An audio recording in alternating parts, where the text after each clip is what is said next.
Like a setting of crown jewels in the Rocky Mountains, the Teton Range in Wyoming form the prominent vision for those who visit Grand Teton National Park. Jutting straight to the sky, these jagged peaks overlook the valley known for more than a century as Jackson Hole, a valley that harbors the twisting Snake River, known throughout the world for raft trips, trout fishing, and sheer beauty. Come and join us for our video trip to Grand Teton National Park for a look at one of the most distinctive national parks in North America and the natural beauty that surrounds it. We'll learn a bit about the history of the area and tour the park to visit some of its more impressive sights. But we've got a lot to see and do, so let's get cracking. Created back in 1929, Grand Teton National Park contains more than 340,000 acres of land in northwestern Wyoming. The park sits just south of Yellowstone National Park, but the difference between Yellowstone and Grand Teton, well, is like night and day. Yellowstone's great draw is its vast wildlife resource and its hydrothermal display of geysers, hot springs, and bubbling mud volcanoes. But Grand Teton's draw is the sheer beauty of its magnificent and rugged Teton Range. Just look at it. Now, Yellowstone Park is a subject of another video trip, which you will want to check out if your plans include a trip there as well. Okay, now, back to business. The two parks are linked together by the John D. Rockefeller Jr. Memorial Parkway. Here's Grand Teton naturalist Linda Olson. The Rockefeller Parkway is a part of, coupled with Grand Teton National Park and Yellowstone National Park, an area called the Greater Yellowstone Ecosystem.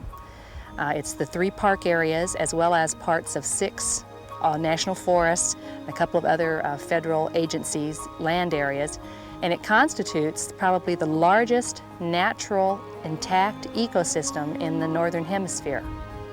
It's important from the standpoint of providing habitat for wildlife. John D. Rockefeller visited the Grand Teton National Park area in the late 1920s, 1929 I believe, and realized at that time that there was nothing. The park consisted of the mountain range and the lakes at the base, and none of the Jackson Hole Valley was included. And Rockefeller was convinced through the efforts of Horace Albright, who was the superintendent of Yellowstone Park at that time and a very famous man in Park Service history, to form a land company, the Snake River Land Company, and through that land company during the 30s, he purchased approximately 32,000 acres of valley land and donated that land to Grand Teton National Park, to the National Park Service. Let's take a look at the park by first visiting its mountains. Often called the Swiss Alps of America, the eastern face of the Teton Range rises nearly straight up from the valley floor of Jackson Hole. There are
Human history in this region dates back 12,000 years. In more recent times, several Native American tribes, the Blackfeet, Crow, Grovencher, and Shoshone, to name a few, visited the area during the warm months, but the winters were just too cold and harsh for year-round living. History credits John Coulter as the first white man to enter the valley.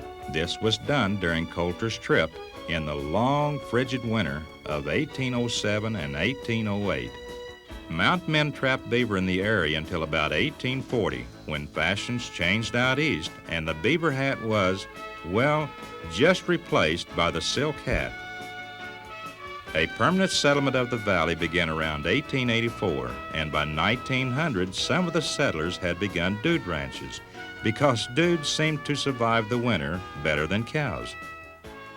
The drive to protect the scenic beauty of the region began with petitions in 1925, and by 1929, most of the Teton Range was protected as a national park. The Jackson Hole area and the Rockefeller Gift were added to the park in 1950. Today, the Grand Teton National Park is a summer and winter playground that provides something for everyone, whether it's sharing a campfire at a Wyoming dude ranch, a quiet hike through the spectacular scenery, or a technical climb on an unforgiving wall of rock. It's all here.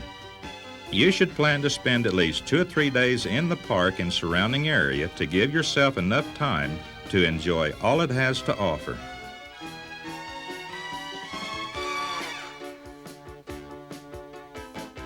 We suggest that your first stop in Grand Teton be at either the Moose Visitor Center at the south end or the Coulter Bay Visitor Center on the north end.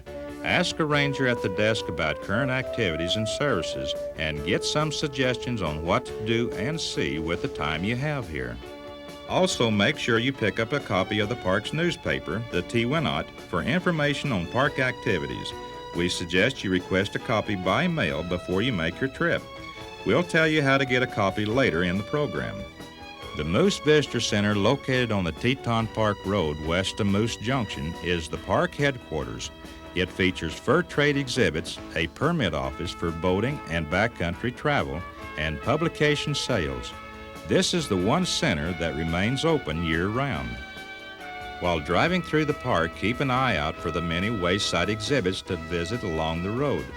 Most of the exhibits are located at spectacular scenic viewpoints, and the exhibits tell you a bit about the natural and human history behind the view. And if you have any questions, just ask a ranger. That's what they're there for. People traveling through Grand Teton National Park will see rangers in automobiles, occasionally on horseback, on foot patrol, in entrance stations, and in visitor centers.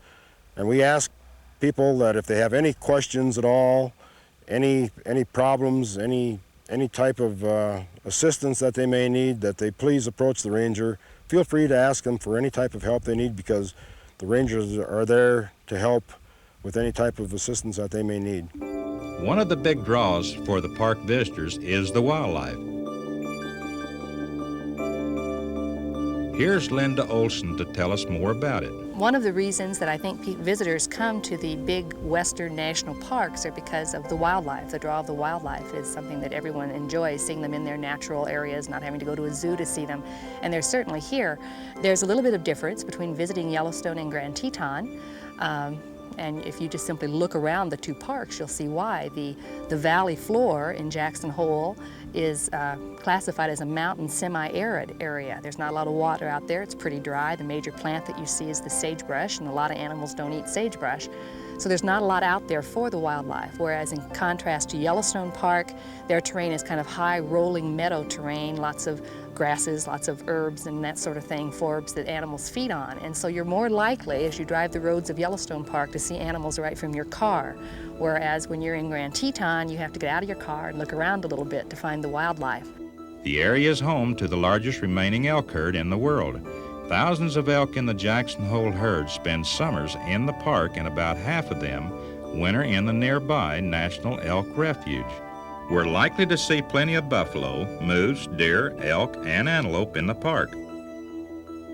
The bighorn sheep stay off to themselves in the high country, and they're tough to spot. And even rarer sights these days are the black bears and the few grizzly bears that live in the region.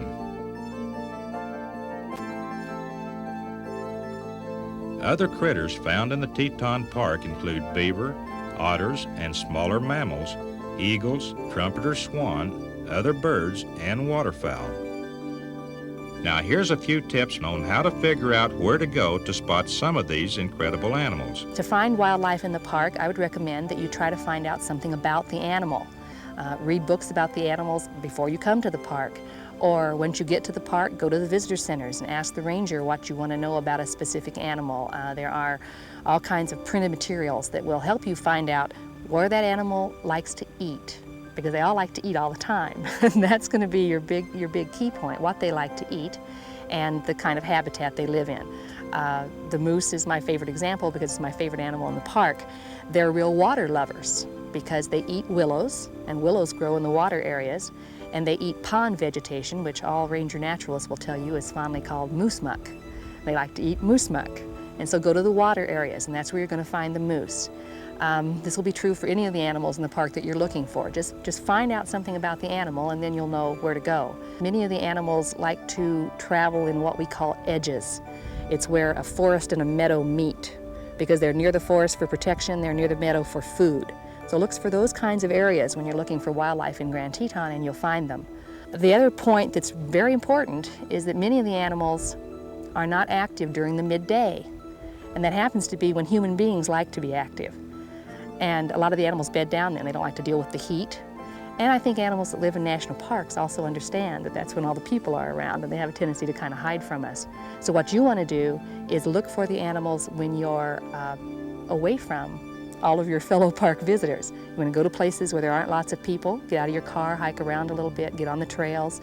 You want to go at a time of day when there aren't a lot of people around. Morning and evening are your most beneficial times for looking for wildlife. Just as nature provides a lush home for the animals that live in Grand Teton Park, she surrounds park visitors with rich, beautiful forest of evergreens and other trees. You'll walk through secluded hiking trails and around beautiful tree-lined lakes and ponds. Now here's something. Jackson is known as the wildflower capital of the world. You'll be treated to an explosion of wildflowers throughout the park if you come to visit at the right time of the year. The Valley Floor Flower Display is normally in June and the first half of July, and they're going to see lots and lots of things like balsam root, scarlet gilia, just a lot of lupin. Lupin is a big plant here, one of the legumes. And so some really gorgeous flower displays, whole wildflower meadows at the base of the mountains. It's pretty special. But then I think what a lot of people don't realize, because there aren't that many people that get out of the valley and get into the mountains, is the really stupendous alpine plant display here. One of them in particular is the alpine forget-me-not, a beautiful bright blue plant with a little yellow center. The alpine forget-me-not, I suppose, is the favorite of every ranger in this park. It is the official park flower for Grand Teton National Park. It's Erythricium nanum is the Latin name for it. And certainly worth the hike if you have the energy at all to get up into the alpine zone and see some of these plants. Those little alpine plants sometimes take 5, 6, 7, 8 years before they get to a point where they could even bloom. So please stay on the trails in this part of the park. It takes years of undisturbed growth for even the first flower to blossom, and one misplaced step sets plant growth back decades. One of the best ways to learn about the park is by taking one of the many ranger-led tours and activities offered several times a day from mid-June through Labor Day. These are great family activities, and most of them are free. Occasionally, modest fees are charged for supplies or transportation, and some require advance reservations. The activities include short hikes, bicycle trips, special children's events, wildlife hikes, campfire programs, historical and recreational demonstrations. Check on the bulletin boards near the visitor centers and the campgrounds or in the park's newspaper for details on ranger-led activities. Camping and Grand Teton National Park just seem to go hand in hand. Can you imagine slipping out of your sleeping bag on a crisp western summer morning to this?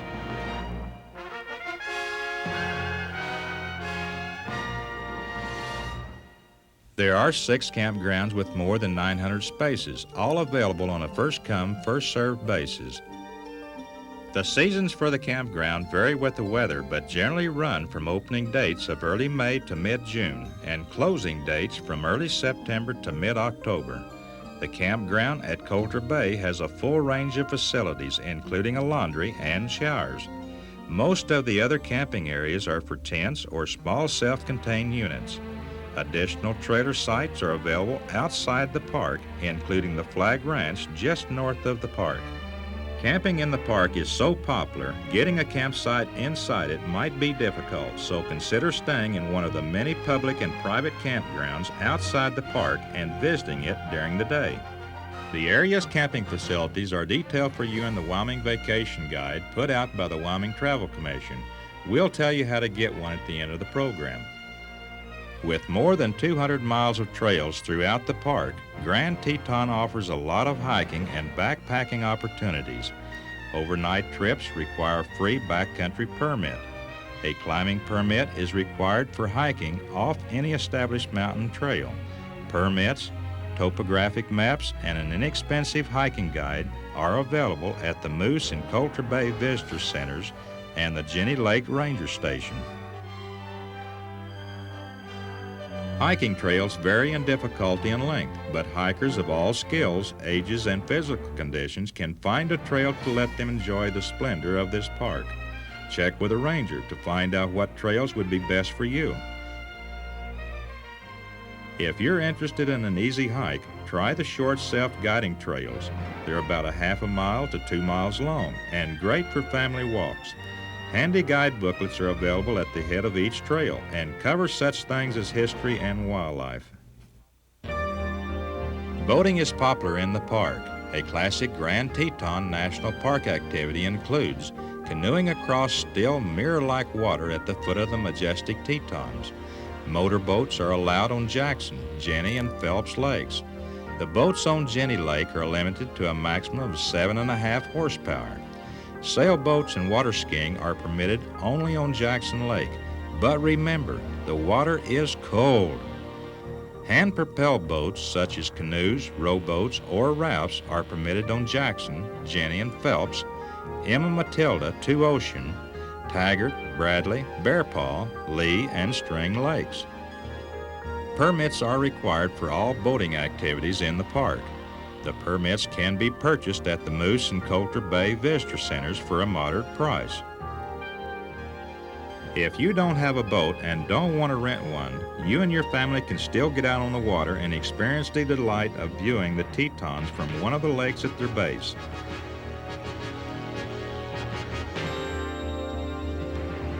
The Teton Boating Company provides low-cost shuttle boat services across Jenny Lake to Hidden Falls and provides access to trails and rock climbing areas.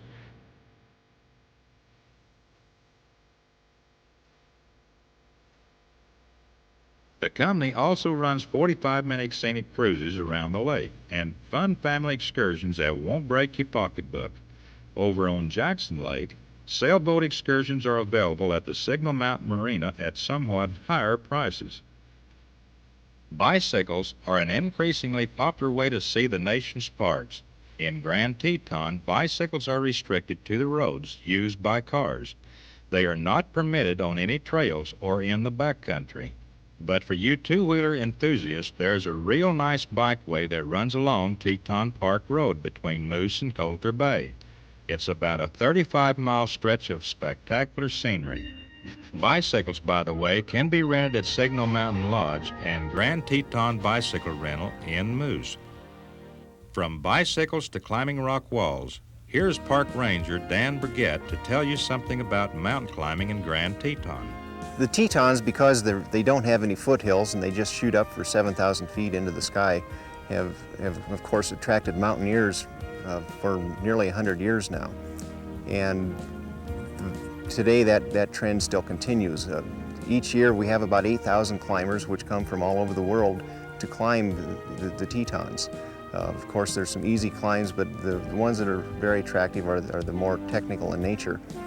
The Jenny Lake Ranger Station is the park's center for the climbing activities. Climbers are required to check in at the station both before and after their climbs. Route conditions and weather information also is available at the station. Basic and advanced rock climbing training is available through the Exum Guide Service and School of American Mountaineering near Jenny Lake, or Jackson Hole Mountain Guides. Climbers receive ground training and then are taken across Jenny Lake for training on the real thing. Instruction at the climbing school is geared for beginners, intermediates, and advanced climbers and mountaineers. Also, people of all ages, children to seniors, are trained by the schools. Expect to pay a moderate amount for a single-day introductory course that would prepare you for a guided climb in the Tetons. And oh boy, the fishing here in the Grand Teton area is fantastic, especially the float trip for trout down the Snake River. The parks, lakes, and rivers are teeming with cutthroat, lake, and brown trout.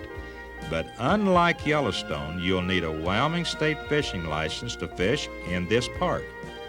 The park also has its own fishing regulations.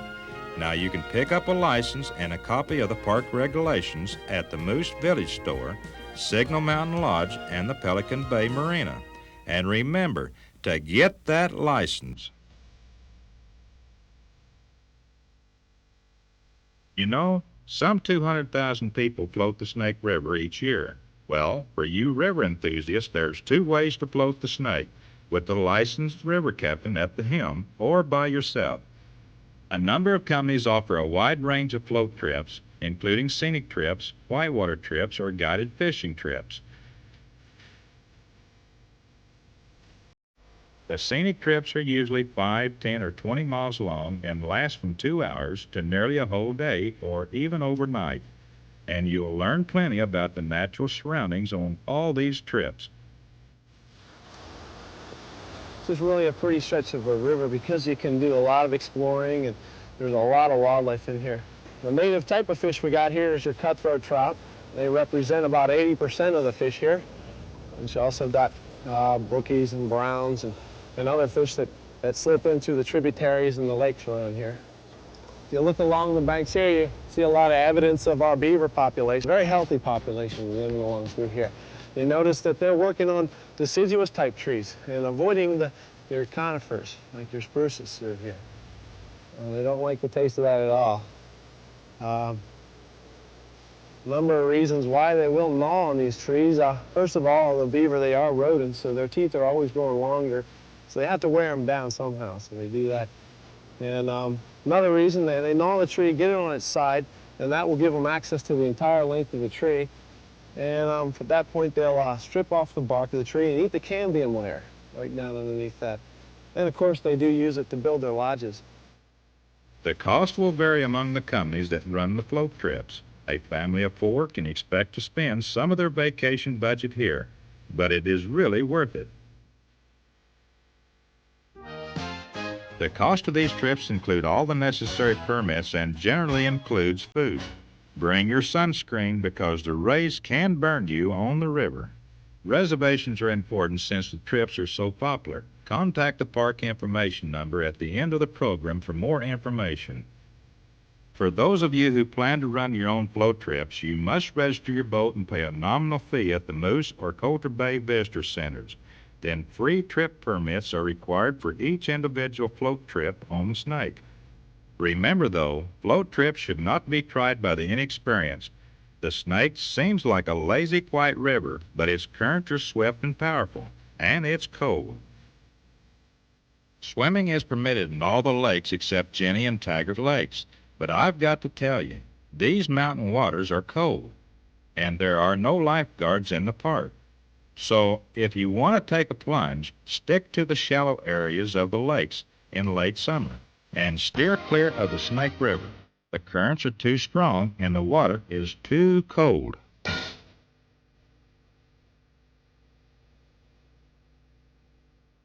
What better way to experience the feel and smell of the West than by living it the way it was a century ago?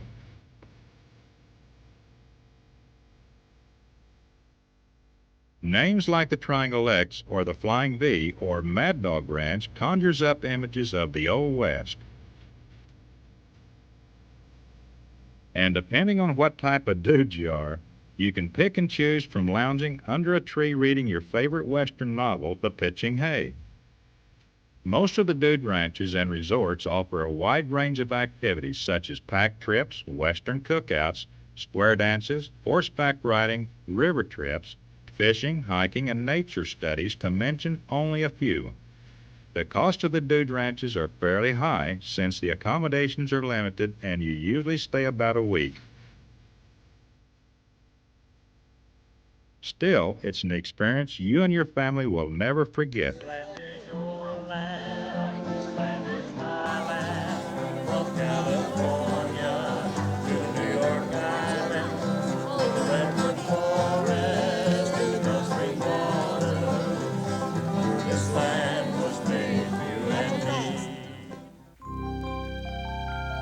But summer isn't the only time to enjoy the beauty in and around the park. The popularity of winter recreation activity grows each year, and Grand Teton is a spectacular winter wonderland.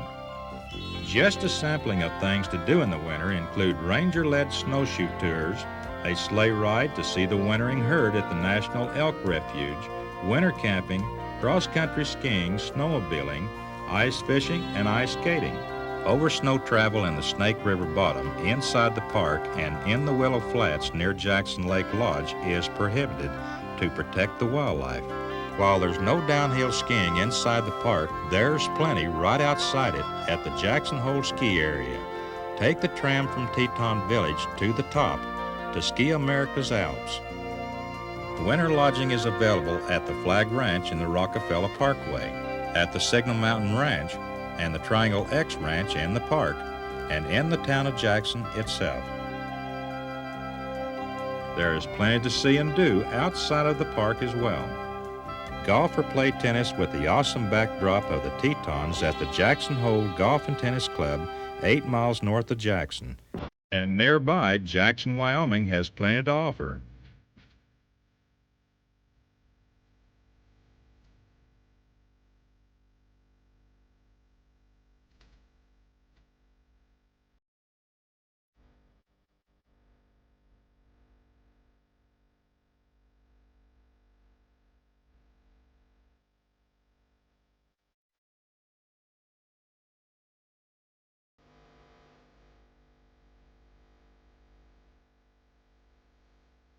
Or ride the tram from Teton Village, 10,000 feet into the Tetons. In the old days, the Boy Scouts went out on the National Elk Refuge and gathered the antlers to build these arches. Now, the Boy Scouts today, they still go out and gather the antlers, but they bring them back and have an auction. They sell them to the individual buyers all over the world, to Asian companies, who take these antlers back to their home countries and make medicine for their own people. To the west of the park lies the Targhee National Forest. To the east lies Teton National Forest, and to the south, the Bridger National Forest. 4 highways serve the Jackson Hole and Grand Teton area: US 26, 287, 89, 189, and 191. Now, many travelers to the area combine their trip with a visit to Yellowstone National Park, so do some advanced planning.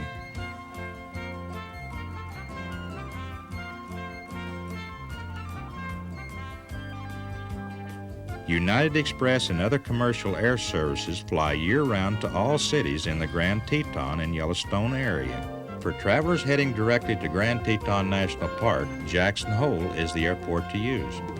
The Grand Teton Lodge Company meets all commercial flights and will provide transportation for a fee to facilities in the park.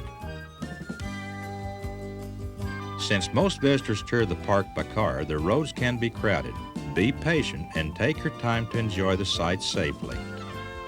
Rental cars are available through several major national companies at the Jackson Hole Airport.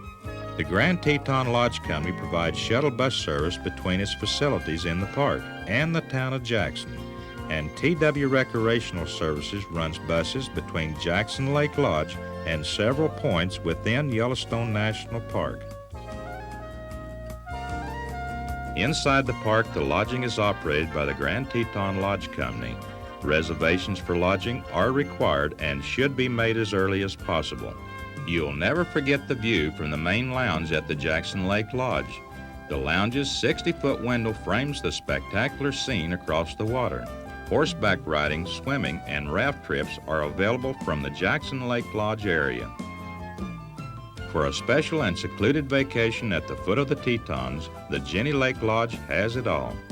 The lodge offers cabins and suites within easy walks of alpine meadows, sparkling Jenny Lake, trout streams, and trails. The rates include breakfast and dinner, bicycles, and horseback riding. Coulter Bay Village offers more modest lodging near the shores of Jackson Lake. The area offers log cabins, canvas and log tent cabins, and full-service trailer spaces.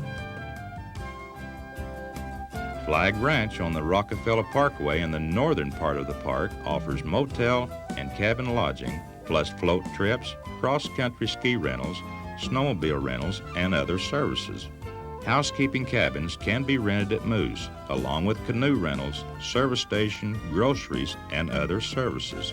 At Signal Mountain near Moran, log cabins, motel units, and housekeeping apartments are available, along with complete services including a marina and float trips. The accommodations are listed by city in the Wyoming Vacation Guide. A lot of times the people that live in the Jackson Hole Valley and the old-timers here will tell you that there are 2 seasons in Jackson Hole, winter and July. And so when you come to visit the park, you should be prepared for gorgeous weather, 85, 90 degrees sometimes during the daytime, but always be aware that those temperatures drop radically at night. Sometimes a 90-degree day turns out to be a 40-degree evening, and be prepared to always have a jacket with you or a sweater or something to keep you warm. If you're going to hike in the park or you're going to be away from your car or your lodge for a whole day, real typical mountain weather pattern that you need to be aware of is what we call the afternoon thunder shower syndrome. It can be a beautiful, gorgeous day. You get up, you do your hike about 3 o'clock in the afternoon. In come the black clouds over the mountains, and it rains like crazy for about half an hour, then they're all gone again. But you get real wet if you don't carry that rain gear with you, so you probably won't find a ranger in the park or someone who lives in this area that goes anywhere without their sweater, without their rain gear. While the crystal clear and icy cold water found in the mountain streams in many national parks may seem inviting to drink, don't do it. You'll see animals drinking the water, but humans must take several precautions. Drinking untreated natural water can result in a severe intestinal disorder called giardiasis. It can also infect your dog or cat if you're traveling with house pets. Carried in both humans and animals, giardia contamination is common in surface water supplies like lakes, streams, and rivers. Here are 3 basic ways to protect yourself from giardiasis. The most effective protection is to carry your own water from a known, safe drinking water supply. The next most effective method is to boil water obtained locally for at least a minute at low altitude and 3 to 5 minutes at high altitude. And the least effective method is to filter the water with a high-quality filter that can remove particles as small as 1 micron. The moderate fee for automobiles and motorcycles entering Yellowstone and Grand Teton National Parks is good for 7 days. Persons entering on foot, bicycle, or by bus are each charged the same fee for a 7-day entrance permit. For travelers who may be visiting 1 or more parks or other federal recreational facilities, there are 5 special passes available. The Golden Eagle Pass is an annual entrance pass to all national parks, monuments, historic sites, recreation areas, and wildlife refuges. The Golden Age Passport is a lifetime entrance pass to all of the same facilities for people who are 62 years of age or older. The Passport also provides a 50% discount on federal use fees inside the facilities. It does not cover fees charged by private concessionaires. The Golden Access Passport is a similar lifetime entrance pass for persons who are blind or permanently disabled. This passport also provides for the 50% discount on federal use fees, but does not cover fees charged by private concessionaires. The annual pass and lifetime passports can be purchased by mail or in person from most National Park Service, U.S. Forest Service, and U.S. Fish and Wildlife Service offices or facilities. Individual national parks, monuments, historic sites, and recreational areas sell an annual Parks Pass which permits unlimited entry at the specific National Park Service facility in which you are interested. All pets must be leased or otherwise kept under your control. Pets are not permitted on hiking trails or in the backcountry. They are also not allowed in visitor centers or on ranger-led activities. Kennels are available in the town of Jackson. In case of accidents or an illness, medical services are available in the park at the Grand Teton Medical Clinic near Jackson Lake Lodge or in Jackson, Wyoming. Worship services are available throughout the park several times each Sunday during the summer season. For a listing of books, maps, and pamphlets available by mail, write to the Grand Teton Natural History Association, P.O. Drawer 170, Moose, Wyoming, 83012. The Wyoming Vacation Guide will help you pick camping sites outside the park, hotels and motels, special camps, wilderness schools, dude ranches, and resorts. You can have one sent to you by the Wyoming Travel Commission.